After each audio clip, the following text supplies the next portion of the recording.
तो आप सभी का स्वागत है हमारे इस चैनल सनातन भक्ति संगम में। तो आज हम बात करेंगे हनुमान जी के 11 रहस्य के बारे में। हनुमान जी शक्ति, भक्ति और ज्ञान के प्रतीक, जिनका नाम लेते ही डर भाग जाए, संकट दूर हो जाए और मन में शक्ति आ जाए।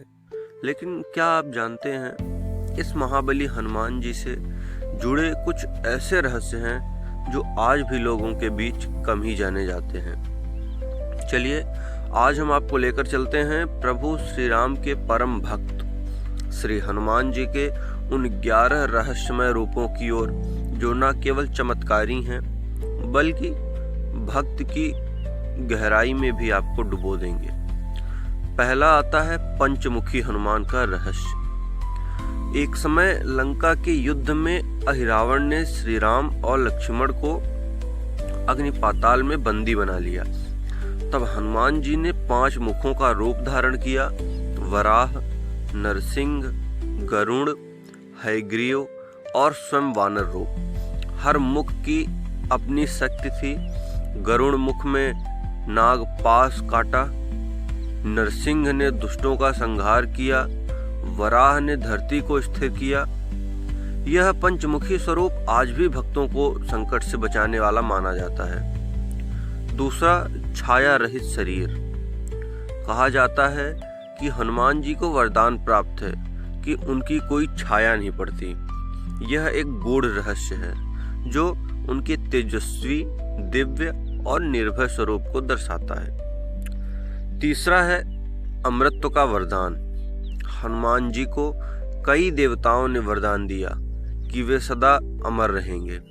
जब तक श्री राम का नाम रहेगा तब तक हनुमान जीवित रहेंगे और अपने भक्तों की रक्षा करते रहेंगे। फिर इसके बाद चौथा रूप आता है हनुमान जी और सूर्यदेव से शिक्षा। हनुमान जी ने बचपन में सूर्यदेव को गुरु माना और उन्हीं से संपूर्ण वेदों, शास्त्रों और ज्योतिष का ज्ञान प्राप्त किया।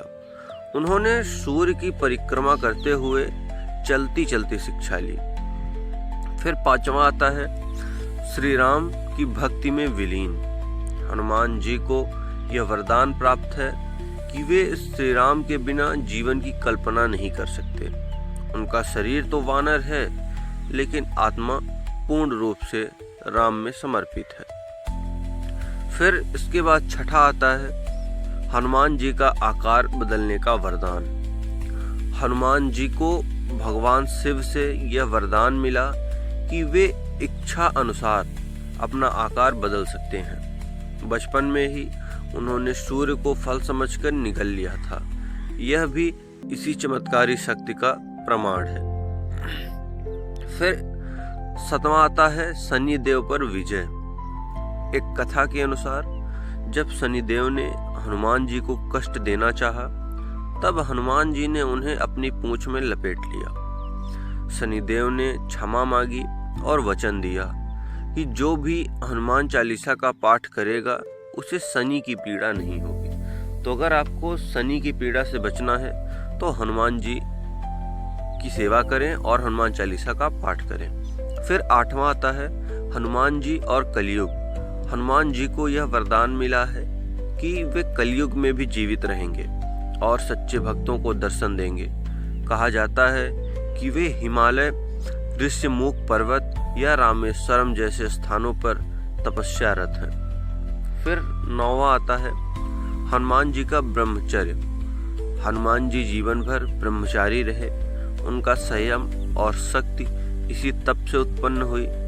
कुछ ग्रंथों में तो यह भी कहा गया है कि उनका तेज सभी देवताओं से बढ़कर है। फिर इसके बाद आता है 10वां, हनुमान जी का नाम स्वयं शिव ने लिया।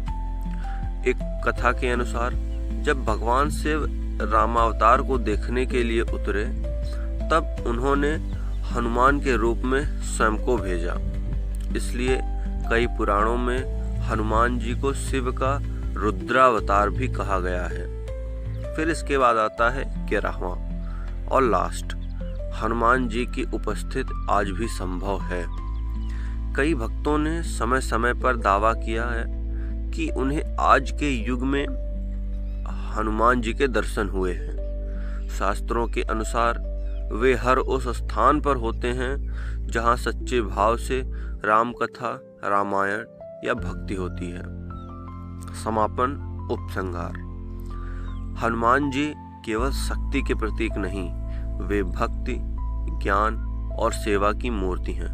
उनका हर रहस्य हमें यह सिखाता है कि निस्वार्थ सेवा, अडिग श्रद्धा और पूर्ण समर्पण से कोई भी कार्य असंभव नहीं। अगर आपने अब तक हनुमान जी को केवल संकट मोचक ही माना है, तो अब समय है उन्हें एक जीवंत शक्ति की तरह अपने जीवन में अनुभव करने का। जय श्री राम, जय बजरंगबली। तो आज के इस वीडियो में इतना ही। मिलते हैं नेक्स्ट वीडियो में किसी नए टॉपिक के साथ। तब तक के लिए जय श्री राम।